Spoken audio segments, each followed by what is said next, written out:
Okay, folks, give me just a second. What I'm doing is, I think I went live before I'm ready to go live though. So I'm just changing the thumbnail. Give me just a moment. Because it's been a wild couple of days. And I'm about to get into that in just a minute. Uh,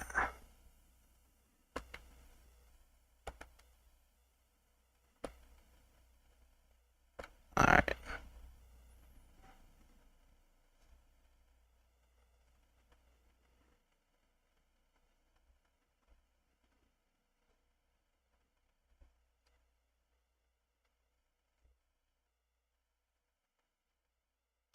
Okay, so I'm just sending out an email to them folks.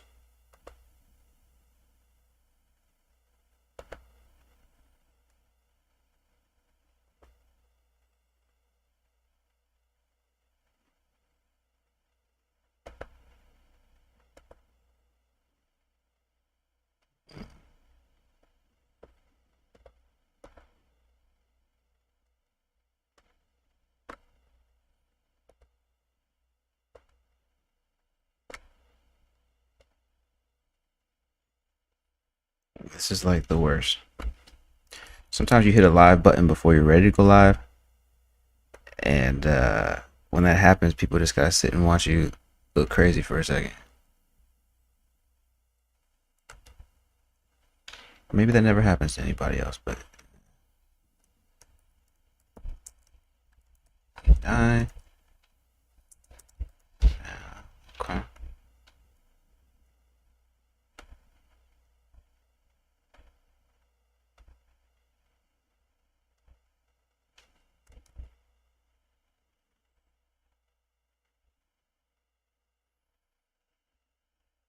Okay.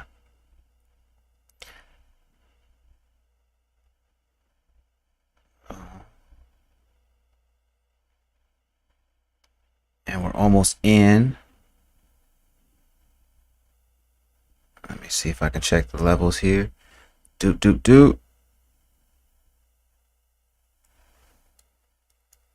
Okay. Well, folks, if you are just joining in, if you've been actually watching and just bearing with me for the moment, I thank you for tuning in. This is an episode of The Deep Dive where I take my art and we discuss the path to mastering the mind with the heart. On today's episode, I want to discuss the nature of letting go of outcome.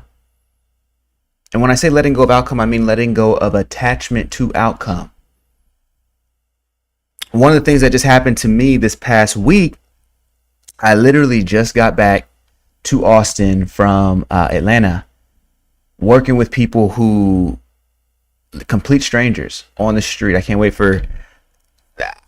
to see what we end up doing with all that footage. But if you can imagine just providing this sort of spiritual therapy to complete strangers and watching how they respond, watching how they go from being skeptical to maybe something else. It was incredible. It was incredible. And it was only possible because that little voice that says, oh, you shouldn't do that and it shouldn't be right now. And if you are going to do it, then it should be this way. Or the voice that's saying, if you do it this way, if you try and do what you think you need to,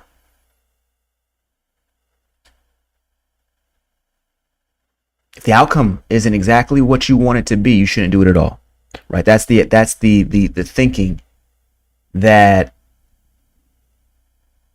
I had to push through. Or rather, when I say push, I mean I had to allow myself to be pulled through by something higher than my own ego. And so today's conversation is really about what happens when we are able to let go of outcome. And for this conversation, I want to use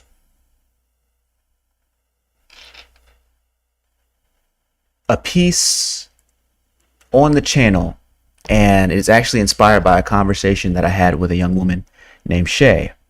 It's a poem piece. It's like a filmmaking poetry piece the kind of thing that I would have never done on my own, but in of itself, it was one of those pieces that sprang out of this deeper love.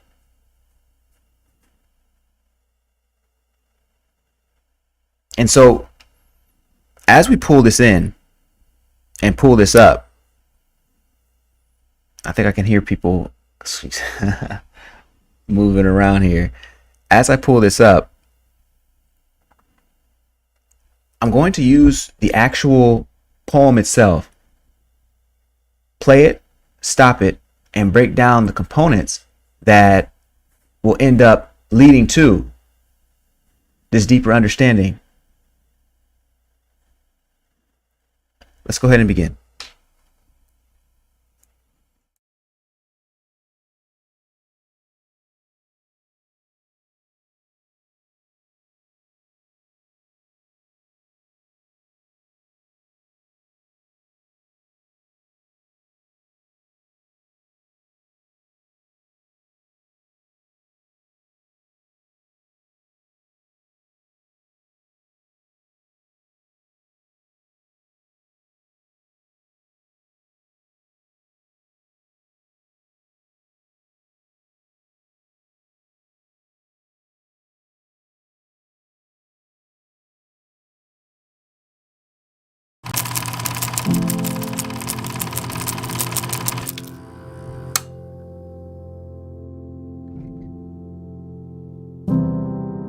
Her name was Shay.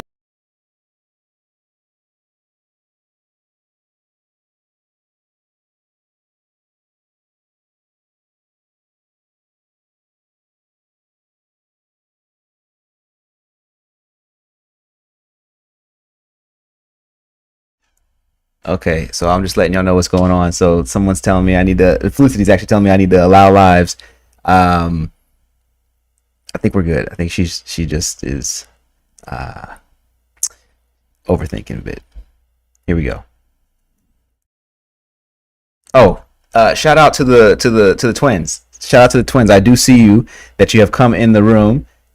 Kamar saying good evening. Kabias is saying welcome all. Hope everyone is great. I'm going to put in the chat hello. Oh, excellent. This is the craziest live I've ever done. Let's get to this.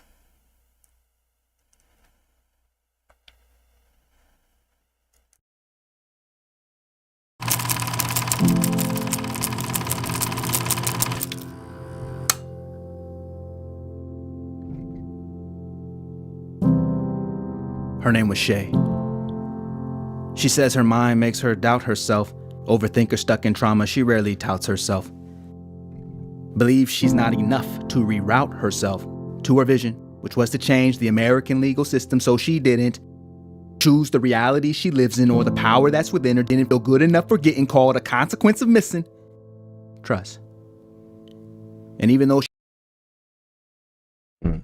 okay, so in this poem, we've now met this young lady named Shay, and there is this notion of a vision. Like literally, this was a part of our conversation. And shout out to Shay for allowing me to create around this, which is that, you know, we've got this.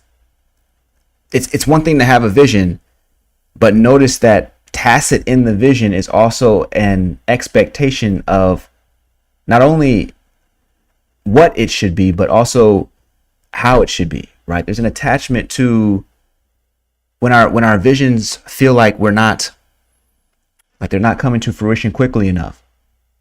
At that point, that's when a vision feels like it's attached to something other than the highest spirit. That's when that vision feels like it's attached to something that's egoic in nature, in the sense that we often feel like we have to be the ones to fulfill this larger vision. And I understand exactly what that feels like personally, right? The ego grabs a hold of the vision, the dreams that God has given us, and acts like it's going to be the one to fulfill the visions, acts like if it can just work hard enough, it will be the one to fulfill the vision at the highest level that's possible. Acts like the idea, the way that the picture is mentally painted of the vision inside of the mind is the highest way that that vision can be expressed. And I think that when we operate from that level, when we operate from that place, we end up missing the point. That the point of the vision, no matter how important you feel that it is, the point of the vision was not to merely manifest a certain situation or a particular set of circumstances, but rather was to reveal something in you, to help grow you in a new way, to elevate you in higher consciousness. And if we can honor our visions for what their true purpose is, and we don't miss that, then we come away with something that's quite powerful. But the problem is that we often do not. And so in this case, as I have been the Shay. I have been the Shay before, where there's a consequence of missing trust, where you don't quite know what if everything is going to work out, and you're looking over at other people as to whether or not, and judging your success based off of what somebody else is doing.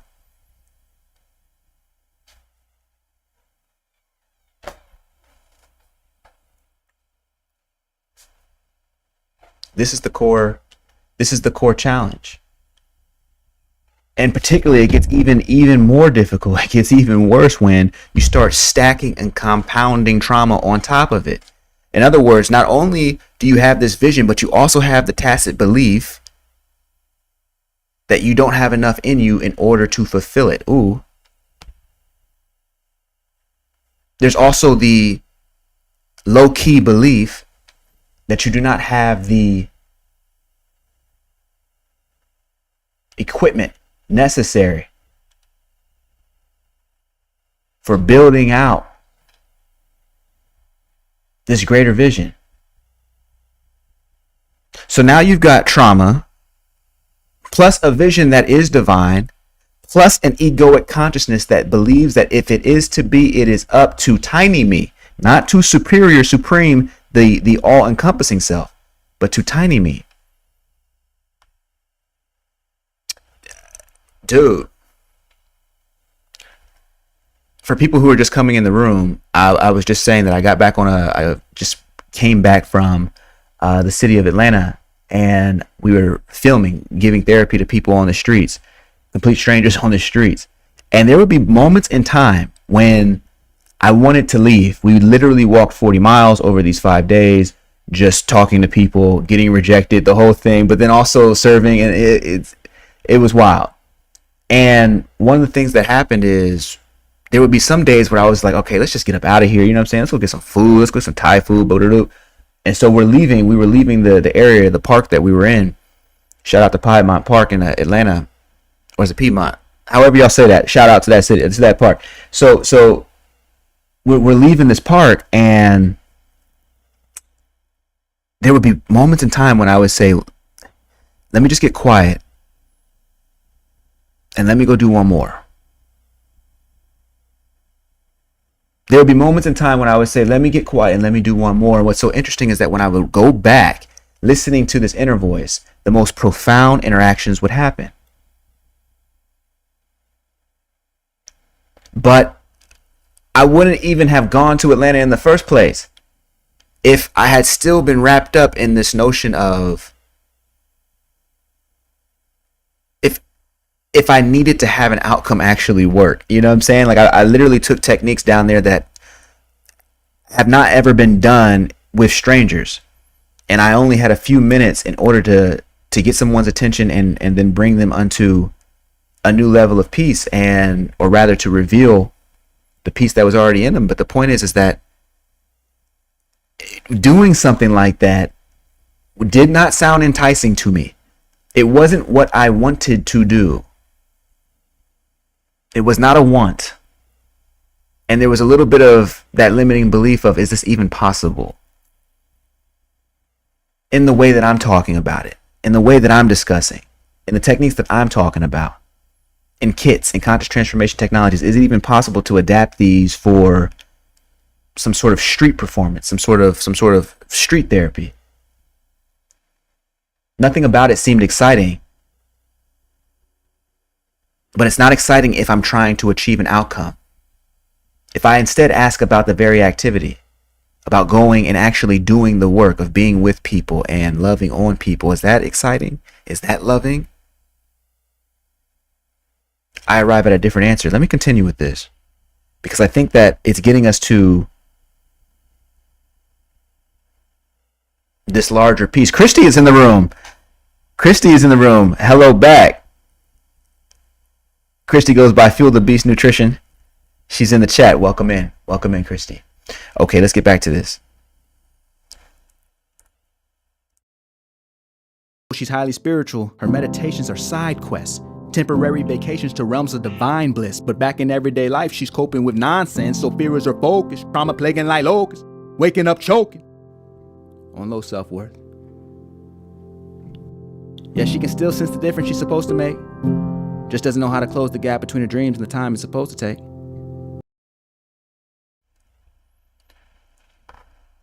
Yeah, she can still sense the difference she's supposed to make. Just doesn't know how to close the gap between her dreams and the time it's supposed to take. Like that, I think we've all been there before. We've all experienced and felt that sense that these big ideas and dreams and goals, particularly if you're an ambitious person, and ambition can get in the way, but particularly if you're ambitious, these goals, ideas, and dreams can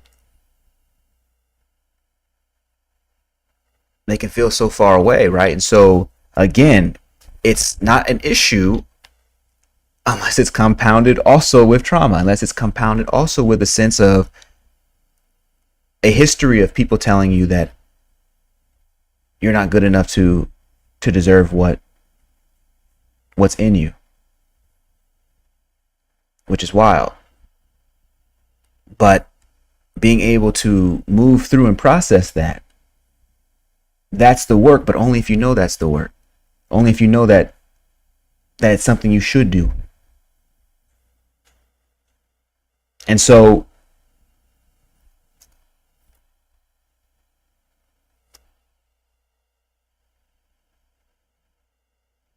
there's a gap. There's a gap that we're constantly looking to fill. And what I'm saying today is that if you fill that gap with more desire, more ambition for the outcome, they used to say, well, how bad do you want it? And try and fill that gap up with will. Eventually the will breaks. And so that's where Shay is finding herself. She's finding, and where any of us across at any moment of time who desires to fill that gap between our vision and the time, our dream and the time it's supposed to take. You try and fill that gap with a lower energy like willpower. It's shaky ground to be standing on. You try and fill that gap with willpower, and all of a sudden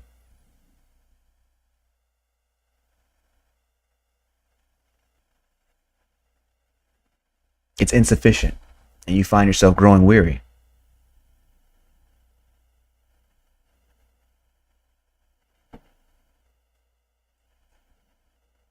Let's get back. I say, but queen, you drip in distinction so elegant, spilling light from your melanin. I'll revise you, heaven sent in a phrase, got relevant, and use perfect intelligence. What if your mind is a gift from the most highest? Sent here to love and bless you and strengthen your third iris. Dear Shay, I'm saying run no more and run no score. I know your thoughts is racing like they run on oil. No, please, that in the mathematics of peace, thoughts can never harm you without you adding belief. Okay, so what if your mind, what if your doubts, your anxiety, your thoughts essentially, be they of doubt, be they anxious, be they of frustration? What if the intellect, what if it's the mind's perceptual capabilities? What if the entire mind itself was a gift from the Most High is, sent here to love and bless you and strengthen your third iris, the third eye, right, being that your spiritual illumination, your capacity for true sight? What if we were to put the mind into its appropriate context? If we were to use it in the way that it was designed to be used and not misuse it? And so the idea here is that we want to take thoughts and we want to understand that they gain their power or lose their power based on the belief that we give them. So the line in the mathematics of peace, thoughts can never harm you without you adding belief, right? So what we're trying to do is get Shay through the traumatic, from seeing from the traumatic perspective, from seeing from the lower perspective, to seeing from this truer vantage point within herself, knowing of course that Shay represents all of us. We're looking to move ourselves from this minor, lower perspective to something superior, to something higher. And we know that the way in which we do it is through belief. And so in the mathematics of peace, thoughts can never harm you without you adding belief, right? We want to make sure that we're not, those negative thoughts, those spots and places where fear can enter. We want to make sure we're not strengthening that with belief. See, the beautiful thing about consciousness, the beautiful thing about awareness is that, and I heard a young man on the street say this, it's like fresh in my mind because we literally just had this conversation in Atlanta. But he was saying how, sometimes you meet people who are they already know, they're already in the space. They already know the power of awareness, right? This guy was following Dr. Joe Dispenza. So, and he was doing some very interesting things with the mind. And so we ended up rapping, and he was just kind of like talking. And so he was like, the beautiful thing about being the observer, about being awareness, is being able to step back from thoughts, emotions, feelings, situations, circumstances, people, is that you are not merely being aware. You are not merely observing, but as the observer, you now get to be the programmer. And that word programmer, that the idea that you are more than just the observer, that awareness is more than just an observer of reality. Of course, we talk about this all the time when it comes to spiritual responsibility, but I think that language, programming, being able to be a programmer of your thoughts, feelings, emotions, even of circumstances and conditions, this is profound. But how would it work? What would be the programming language? Remember, we talk about belief. What happened here?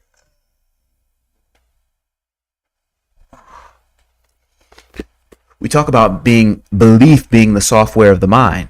So if we're going to talk about programming, what mechanism would we use in order to program or to deprogram the mind?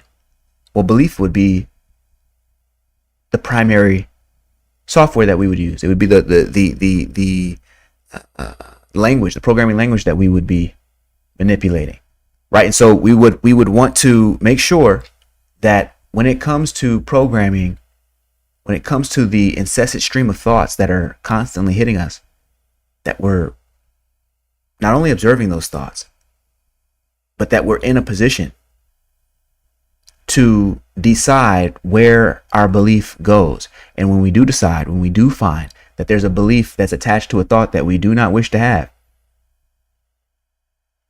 then we can apply a simple procedure that allows us to strip that thought of belief. And that's exactly what I gave to Shay. And so let's get back. So here's the exercise. In Transcendent psychology, we handle negative beliefs with conscious transformation technologies. This technique is called click X to delete. Here's how it goes. Okay, Transcendent psychology. This is the science of the mind, this new science of the mind that places consciousness back in the center of meaning, how the mind actually creates reality, right? And so within Transcendent psychology, we use special tools called conscious transformation technologies, right? And I thought I was trying to rhyme that together, and maybe it sounded cheesy, but I wanted to at least communicate what was actually happening so people would understand. Okay, here we go.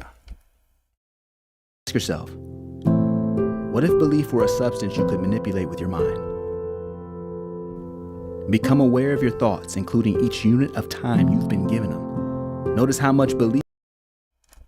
And that's the first step. Like step one is in terms of dealing with beliefs. Step one is becoming aware of our thoughts. See, we are not getting out of the trap of being attached to outcome until we are dealing with the trap of believing that one, we don't deserve what is in us in the first place. Right? We've got to be able to move through the perhaps decades of people saying it's not going to work out, and move through the negative thoughts, the negative ideas that say, well, if it's new, it's not gonna, it'll fizzle out, right? We want to be able to move through all of our negative preconceptions of what might happen. We want to be able to let go of those past ideas of how things have happened before, and we want to be able to step into something new. When it comes to this notion of letting go of outcome, even outcome itself is a belief. Even the idea that there is an outcome, some final destination to reach, is itself a belief. Were we to subtract the power of that belief from the thought that states that there is an outcome that is final and we must hit it, well, then all of a sudden, the outcome loses its gravity. It loses its ability to make us so attached, so stubborn, and so frustrated, because we know that the goal has essentially shifted. If it's not about an outcome, then it has to be about the activity itself. If it's not about an outcome, then it has to be about the process itself. I think a lot of us set goals in our lives because we believe that the outcome is the actual goal, rather than understanding that the goal is actually much deeper, and it's much bigger than any particular outcome that we can manifest in human experience. And so when it comes to this notion of outcome, I just want to make sure I'm being very clear here. The attachment to outcome, this whole broadcast is about letting go of the attachment to outcome, which is essentially the same thing as letting go of the belief in outcome, the belief that there is a final destination to reach in the first place, and that that destination will somehow make us happy. We'll be happier when we get there. Those two beliefs, the belief that there is a final destination and that it will make us happy, if we can adjust the belief that we are placing into those two thoughts, thought one being that there is an outcome that's final and that we must reach, and then thought two is that that outcome will make us happy. If we can adjust our belief in those two thoughts, we find that we loosen our grip on the attachment to outcome, And we find that our frustration as a result has nothing to survive off of. There's nothing feeding it anymore. Because who are you when you're no longer concerned about a particular outcome, about things going a certain way? What activities would you choose were you not thinking about an outcome going a certain way, an activity going a certain way? Do you know how many people get into law school because they want to make a lot of money rather than because they want to, because the law actually fascinates them? Do you understand how many people get into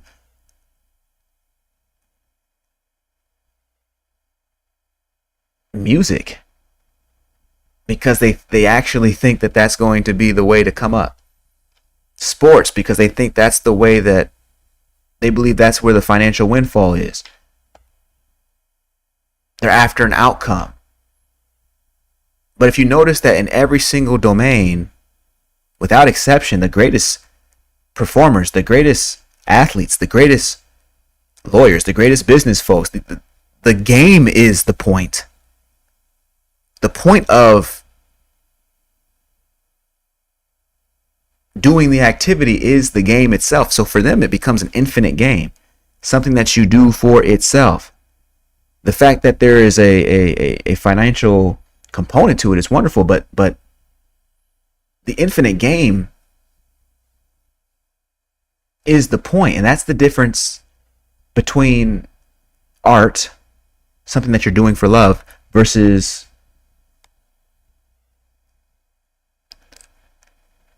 anything else. When we are willing to play these infinite games, we start tapping into infinite resources. What game would you play if you were not attached to outcome, if nothing needed to happen for you, if you were no longer asking for things to work out for you? Like, what activity itself, what expression would you give life to? This is the beauty that happens, the questions that happen after we've adjusted our belief in the two thoughts. Number one being that there is an outcome that is final. Obviously, there is no outcome that's final. Everything continues on beyond itself, or transforms, changes forms, is given new life, right? This is the nature of things.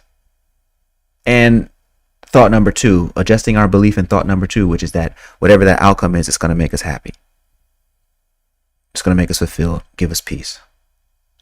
Adjusting this, just those two thoughts. Or part of the reason I was late to the live today is I was just on the phone with a family member, and we were talking about how you cannot stay the same old person, stay in that tiny me, stay in that tiny egoic consciousness, and step into this and receive the results of somebody who is in love consciousness or someone who is in God consciousness. You can't, you're just not going to do it. The next level is going to require a death of sorts. It's going to require that you let go of who that old person was, right? This is just the conversation that we were having. And then I ended up getting into it and then kind of going over time. But the point is that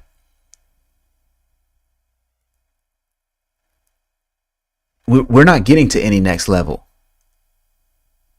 attached to the petty outcomes that we believe we really want. Adjust the belief. What I'm saying is that being able to get beyond the self, and not the highest self, I'm talking about the tiny self, tiny you. Being able to get beyond that tiny you requires. The tiny you can only imagine so far.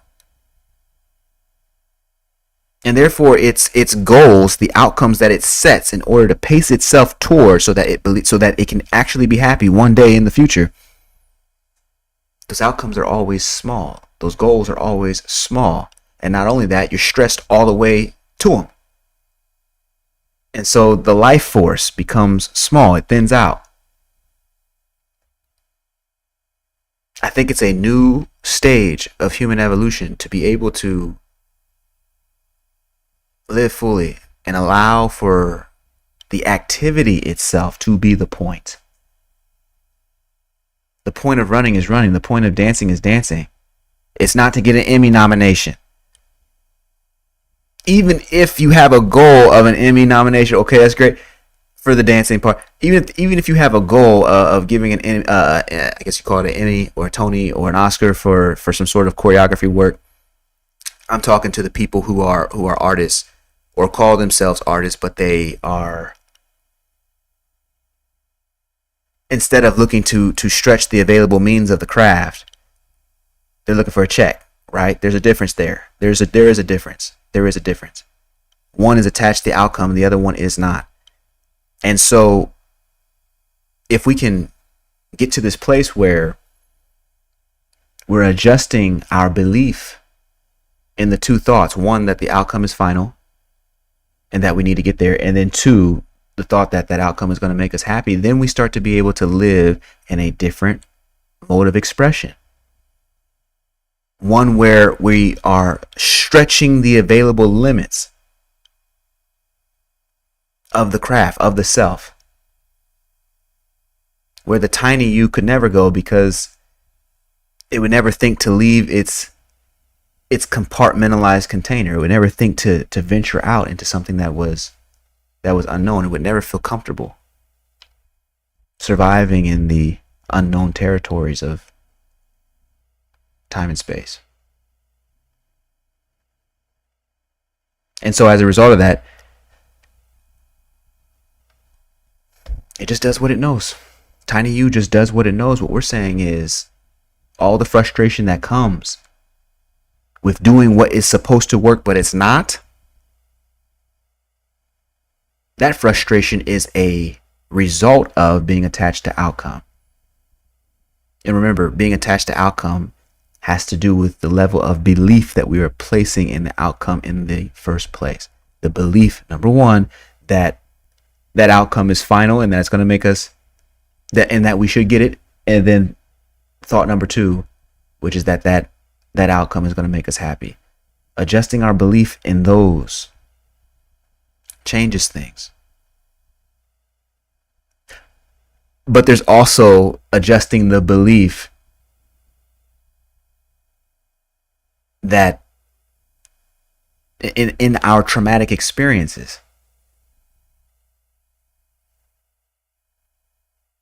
a lot of folks, I'm noticing, we were just, that family member I was telling you about, we were just talking about some folks who weren't, other people in the family who weren't, quite motivated. They called me and they were talking about people who weren't motivated. They wanted to really get active, get ambitious, turn them into ambitious people. And the issue is that, these folks had some pain attached to their past. And in this case, just like with Shay, there was a subtle sense of believing that they don't deserve more, right? That they do not deserve their own dreams, right? And so that was the biggest issue. Just like with Shay, when we're trying to work through those traumatic experiences, even those traumatic consequences, the effect of trauma on our lives is actually a function also of belief. So we're adjusting not only the thought that there's an outcome that we must get and that is final, and not only the thought that that outcome is going to make us happy, but also adjusting the belief that our past somehow defines us. Like, why do we want the things that we want? Why do you want the outcome? Generally speaking, outcomes are never love-based. Like, there are things that you would love to do because that's expressing yourself in the here and now. But once you say, oh no, what I would love is, we use that word love too loosely. When I say love, I'm talking about the end of separation, that divine calling that is pulling you towards something.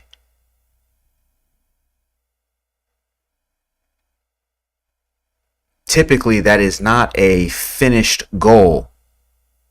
You may say that, oh, yes, I would love to act, or I would love to do music, or I would love to be a homemaker, or pursue law, or pursue whatever the case is. But the love is in the activity, in the actual doing of it. The love is in the actual nowness of it. So a good way to know when there's attachment to outcome and there's trauma attached to the reason you want the outcome in the first place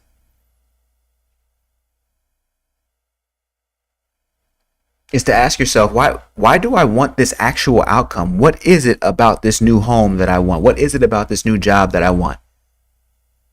What is it about being famous that I want? What is it? What am I actually looking for? Because the outcome itself is looking to fulfill a gap, a hole somewhere. So when we adjust the belief that our past defines us, well, all of a sudden that shifts what outcomes matter to us. To the point where we no longer have to pursue an outcome. We can pursue the activity, knowing, of course, that the outcomes come along the way. The outcomes come along the way. We know that part. That you got to do the thing and then the thing comes. We got it. But there's a difference between doing the thing because I love the activity versus doing a thing because I think it's going to get me something that I need because I don't have it, because I'm not enough. You dig that? So we want to make sure that there's 3 levels of belief, 3 sort of thoughts that we want to adjust our belief on. And this was the work with Shay, which is thought number 1, that there is an outcome that's final and that we need. Thought number 2 is that outcome is going to make us happy. And thought number 3 is that our past somehow defines us. Those 3 thoughts, if we can adjust the belief on those 3 thoughts, we're ending the attachment to any outcome. We're ending the attachment to any outcome. This is one of the more important things that I want to make sure I'm explaining on tonight. It's one of the more important things that I want to make sure we're capturing. That adjustment in the belief that there's an outcome that you need, that 2, it's going to make you happy, and then that 3, that the past defines you. That's letting go. When we can dial that belief all the way down, that's letting go of attachment to outcome. And so the technique that I've given Shay is just one of the techniques. It's just one of the kits, one of the conscious transformation technologies that allow us to dial back that belief so that we can experience something fresher, something new, something where we're placing our attention on activity itself. I want to make sure that people are having this, are understanding this.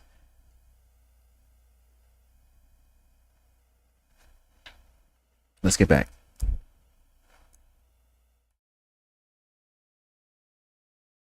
Belief you've been sending them, and how suffering only happens when you really haven't ended them. Imagine belief as a yellow bubble linked to each thought in your mind. In the corner, there's an X where you can decide. Okay, I want to run that part right back. About the suffering, there isn't. Let me run that right back. I want you to hear that one more time.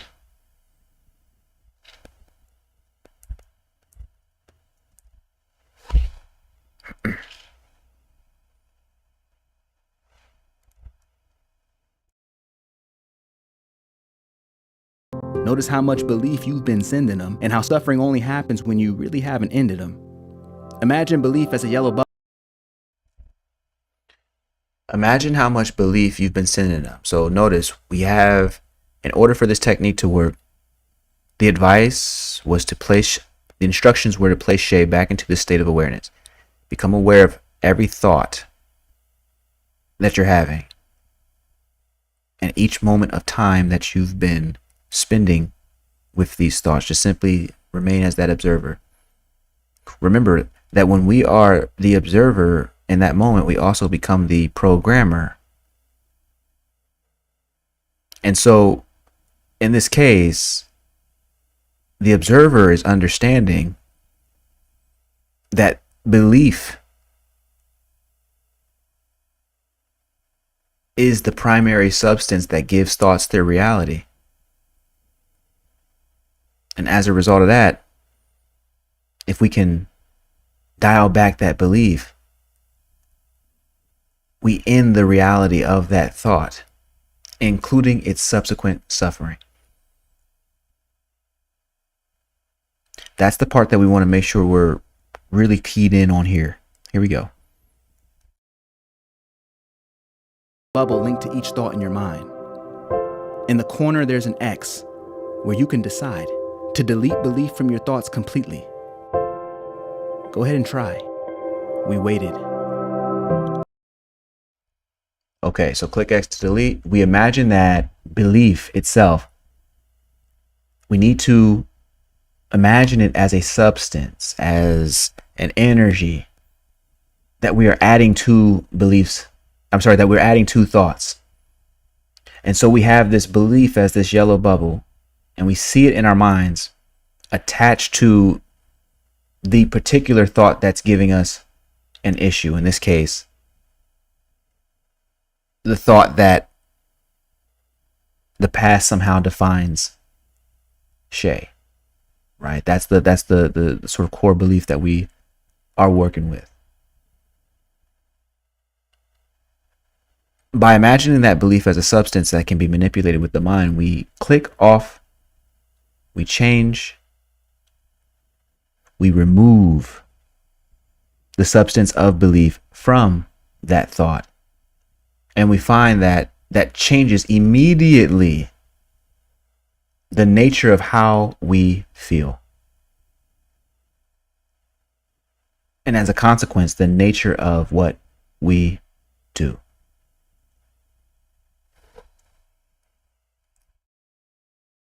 Shay clicks the X and watches belief disappear from her thoughts slickly. Within minutes, she discarded her demons quickly. Freedom all day, and now she knew it. So elated when she called to say to me.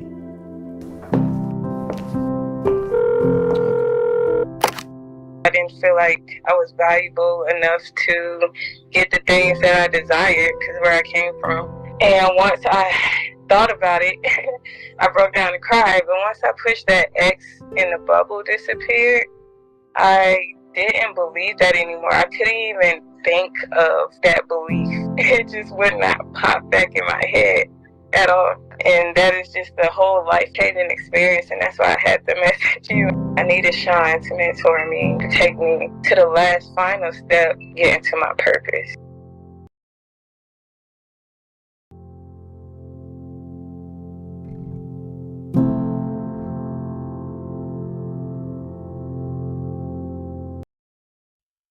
Okay, so notice what she said.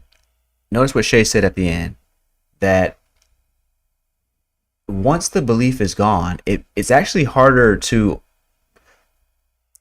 perceive the thought in the same way. It's actually more difficult to think of or hold on to that thought in the same way. What I'm saying is, what if you were to apply this power to the other two thoughts regarding outcome? Thought number one, that there is an outcome that is final and that you need. And then thought number two, that that outcome would make you happy. If you were to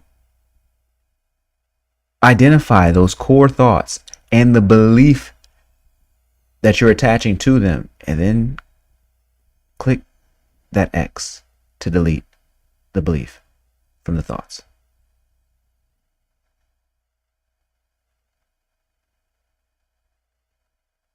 Where you take your moment to begin to become aware of your thoughts.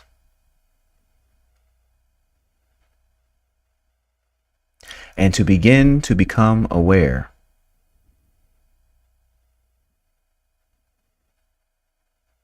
of that energy for outcome, that desire.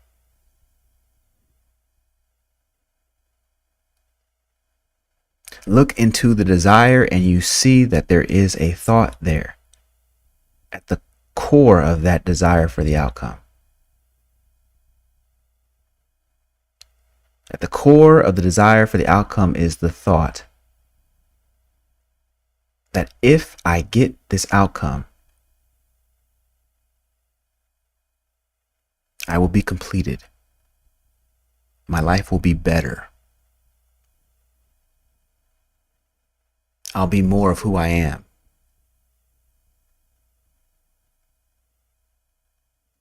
I am not asking for you to destroy the thoughts.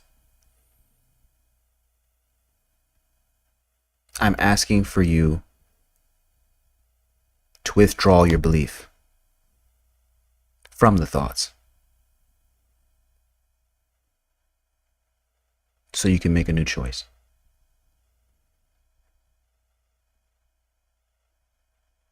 And so as you see these thoughts, you have this awareness, you've turned yourself back in, and as you see these thoughts that if I achieve this outcome, I will become more. This outcome will complete me.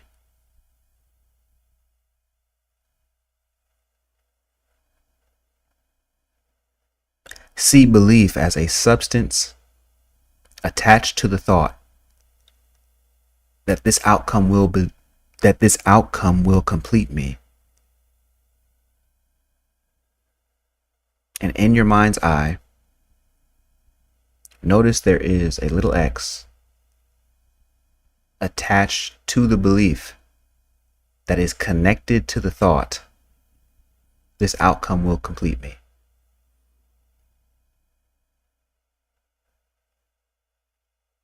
Click the X. Watch the belief disappear from the thought that this outcome will complete me, that this outcome will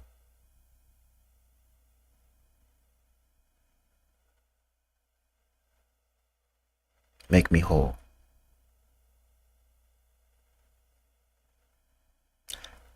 And with the belief fading away immediately, now you can simply observe the thought. And notice that the thought cannot survive long without belief.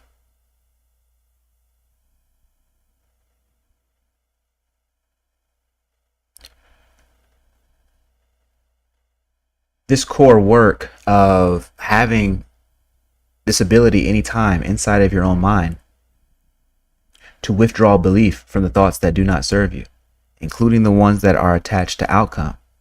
When we understand that all outcomes, all versions of I want that because I want it to complete me, is coming from a place of incompleteness, non-wholeness, which means that it's not coming from a love center. Notice in this piece, there was a moment where I said,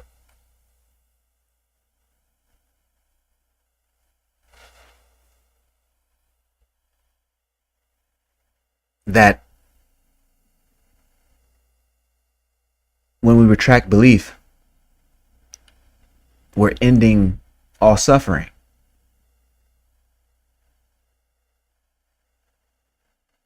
That moment is critical because it means that when it comes to attachment, when it comes to that feeling that we're just not close on our dreams yet, we're just not close on that vision yet, we're just not close on that deal yet. If we can remember to delete the belief from the thought, then we open up and realize that, oh wait, in order to get things in this reality, it's not necessary to want things. It is not necessary to want things. If you've ever been on a sales floor with the best salespeople, the best salespeople do not care about this particular deal. They're not crossing their fingers. They're not, in other words, they're not attached to outcome. Though they know they have a job to do, they are not attached to any particular outcome. It's the dude who is about to blow the deal who just needs it to work.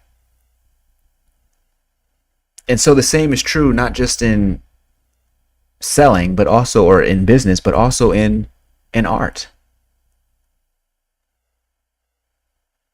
It's the same in every domain of existence. And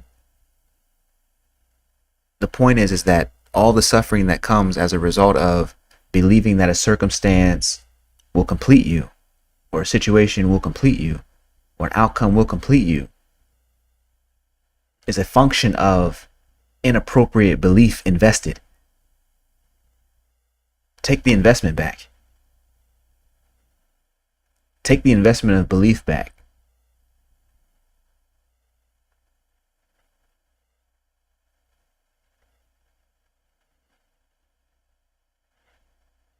So that you can see from a fresh perspective and recognize that the point really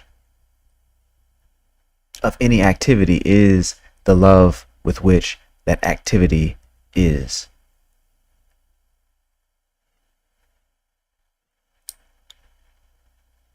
Exercised.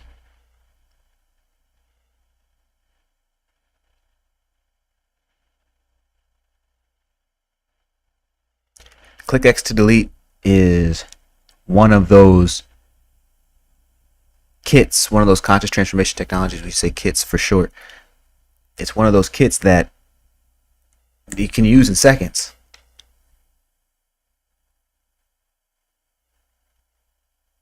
Because returning ourselves to this awareness and understanding that once that happens, we can be the programmer and also deprogrammer of the mind. Once that happens, we can be the programmer and also deprogrammer of the mind. We use kits like these in order to ensure that we're taking responsibility, or what we might call spiritual responsibility, for the mind, right? So when I say for the mind, I also mean for who we are, how we feel, and what we create. So when it comes to letting go of attachment, those are the biggest three components. Dialing back the belief on the thought that this outcome will serve me, and that I need it, and that it's final. Dialing back the belief on thought number 2, which is that this outcome rather, will make me happy. And dialing back the belief on thought number 3, that the past somehow defines me. Those 3 thoughts tend to be at the source, at the heart of why we're so attached to outcome in the first place. And that attachment is the only thing that's blocking this universal, ever abundant, life flowing energy to flow through our work, to flow through our lives. Thank you, Shay, for allowing for this piece to come together and formulate around your story, but it's your story that is so common to so many of us. And I think that when we can remember to dial back our belief, knowing that a belief, attachment they go hand in hand, that you can't have one without the other. And so we want to make sure that we're handling the core of our issues and circumstances so that we can live from the heart. And so, folks, that's the big piece that I wanted to just make sure I was explaining today. For some reason, that was on my heart a week ago, to actually speak about this nature of letting go of attachment to outcome. I started noticing that it's just getting in the way. I started noticing that if we're not vigilant, if we're not coming back to that position of the observer, then we must realize that we're allowing our minds, allowing our thoughts to be influenced and subjugated by a modern or a contemporary context where everything is about outcome. Get the toothpaste because you get the outcome of the white teeth. Get the girl because you get the outcome of the relationship. Get the car because you get the outcome of status. More people will like you. You dig what I'm saying? It's a constant continual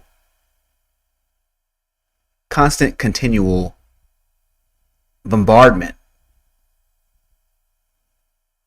of outcome dependent relationships and outcome dependent messages. And so if we don't have the tools to be able to separate ourselves from that, then we just get swallowed up by that. You dig? I love what Christy's saying. Or no, this is Twin. I'm sorry, my bad. So Twin is saying, circumstances don't matter, only your state of being matters. Okay, it sounds like somebody's been listening to Bashar. You dig what I'm saying? I dig it, Twin. Circumstances don't matter, only your state of being matters. And coming back to that state of being of that pure awareness, coming back to that state of being of the observer, coming back to that state of being of the true self. There is and I love what Bashar talks about this. He talks about having a core vibration, a true vibration, a part of you that is uniquely yourself, that is sort of the divine essence being expressed through you. You cannot do that if you cannot be in that true essence if you are attached to outcome. It cannot happen, because an outcome, by its very definition, by its very nature, has to make sense to a human mind.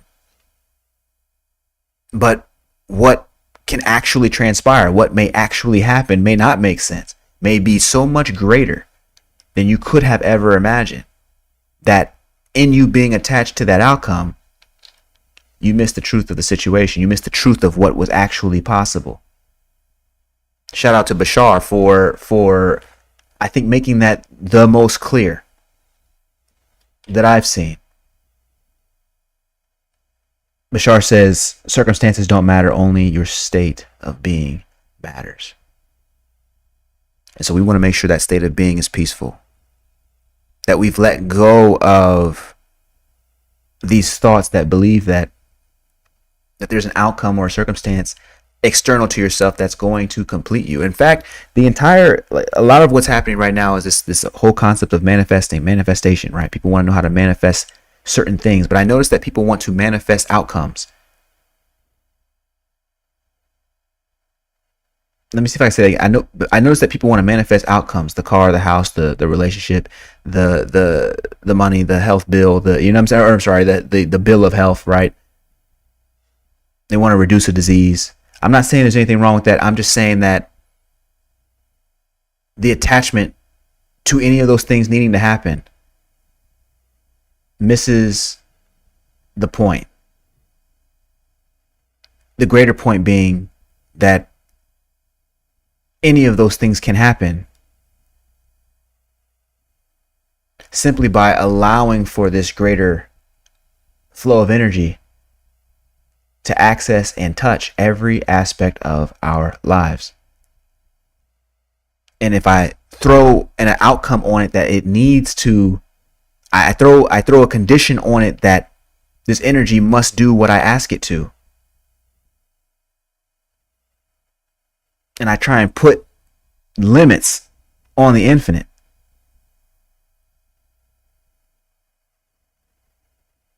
I may end up getting, what I end up getting is frustrated when things don't work out at the timetable that I wanted, at the speed that I wanted, when it doesn't come together exactly how I thought it should.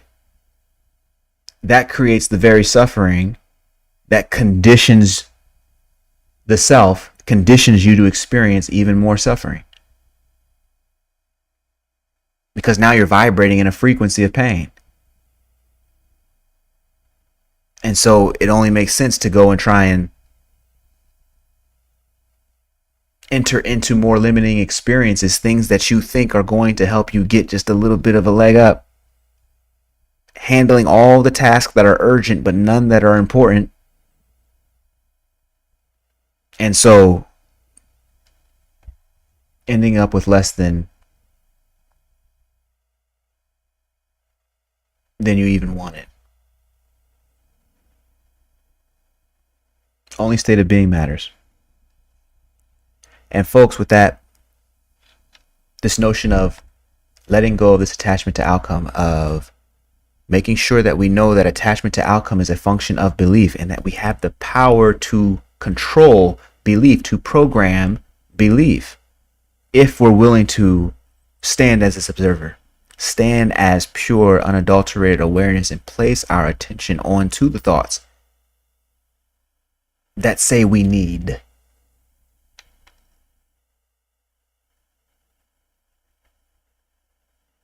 If we're willing to do this, then I do believe we're capable of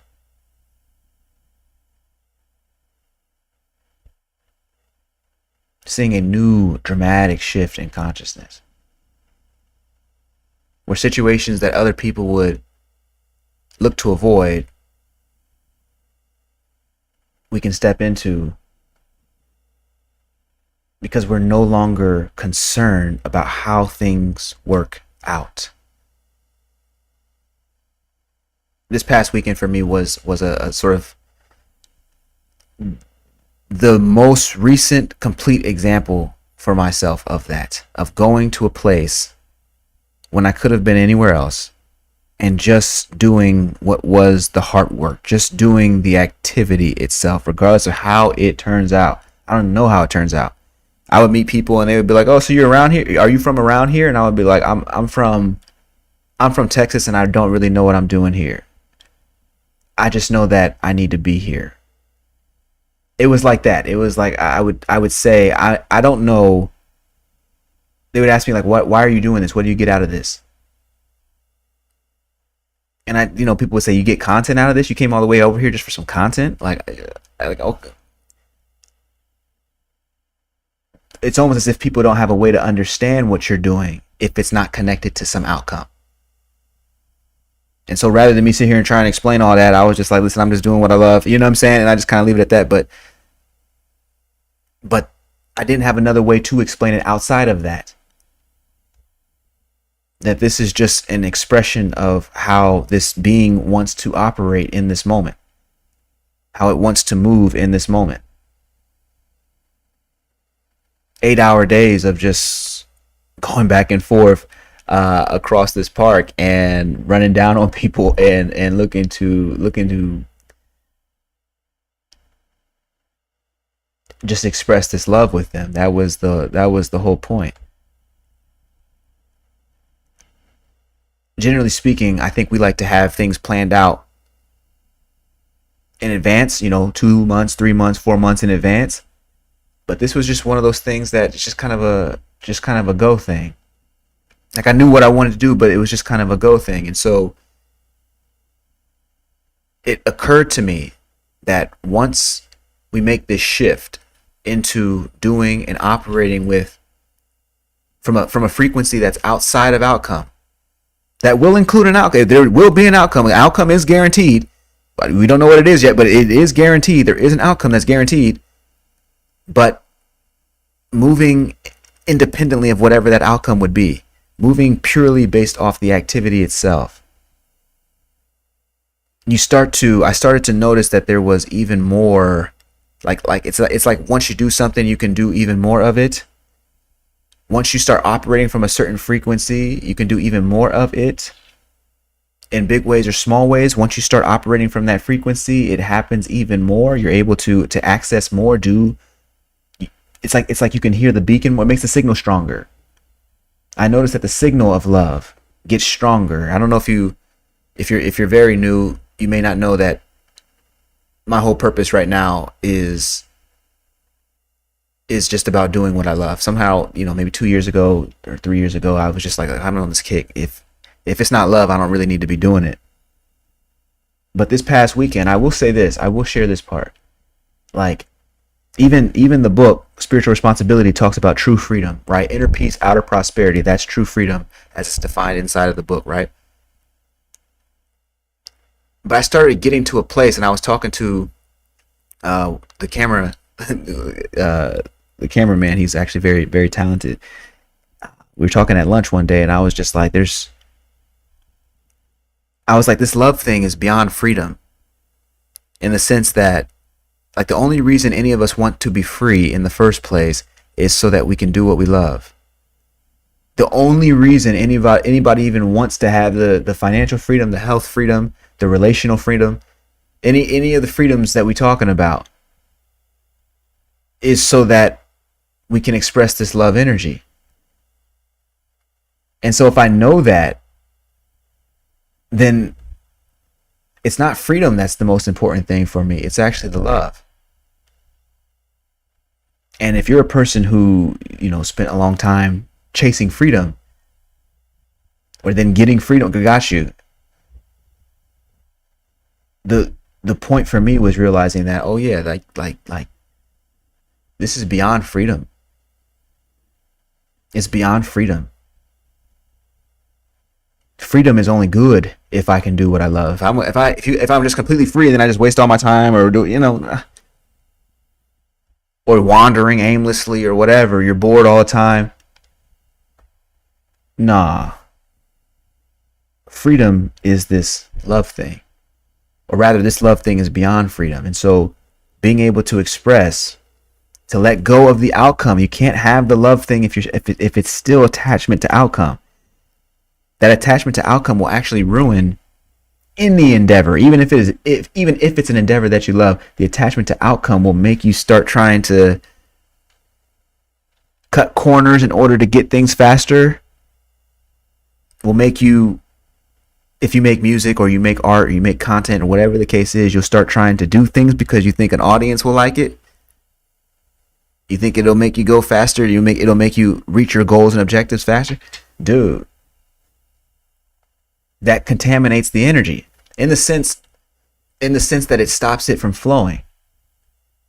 And now you're back in ego energy, masquerading as if it is love energy. No, that's not gonna work for me. That's not gonna work for me. It's got to be this love frequency first.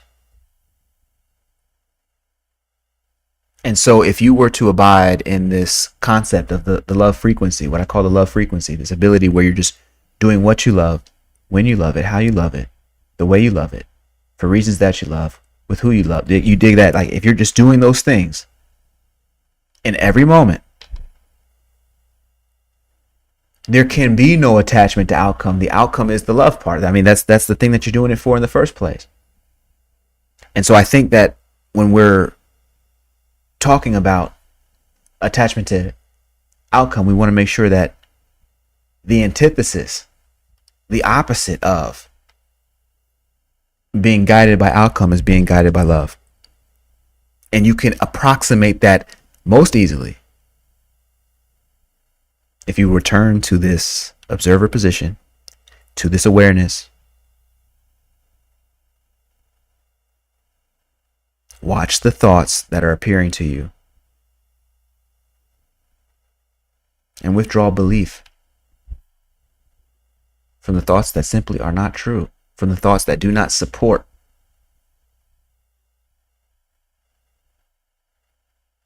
the reality of love.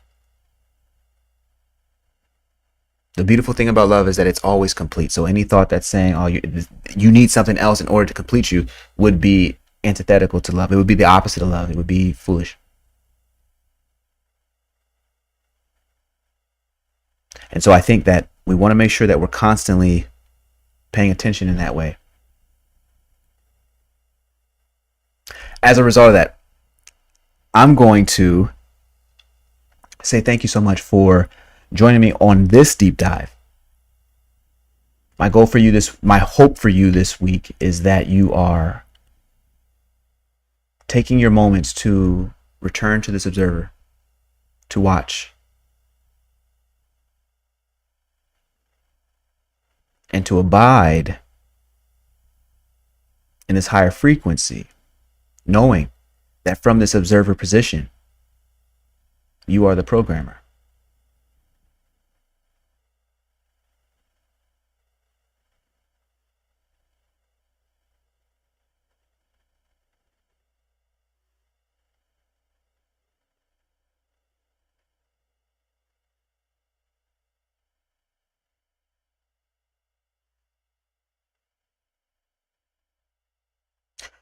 But even higher than the programmer, the one that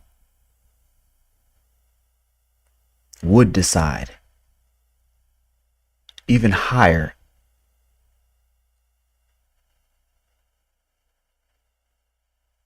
is being the one who lives completely by this unconditional, unadulterated, untouched, pure, essential love.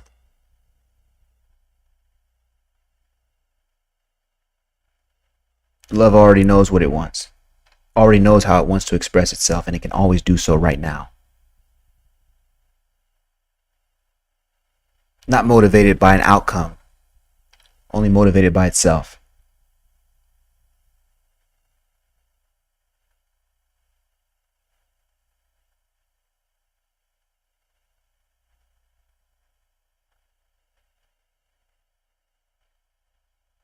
When we let go of the attachment to outcome,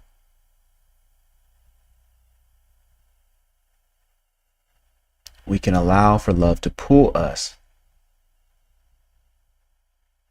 to higher and higher dimensions.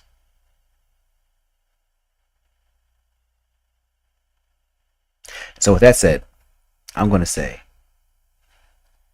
thank you so much for joining. Have a wonderful evening.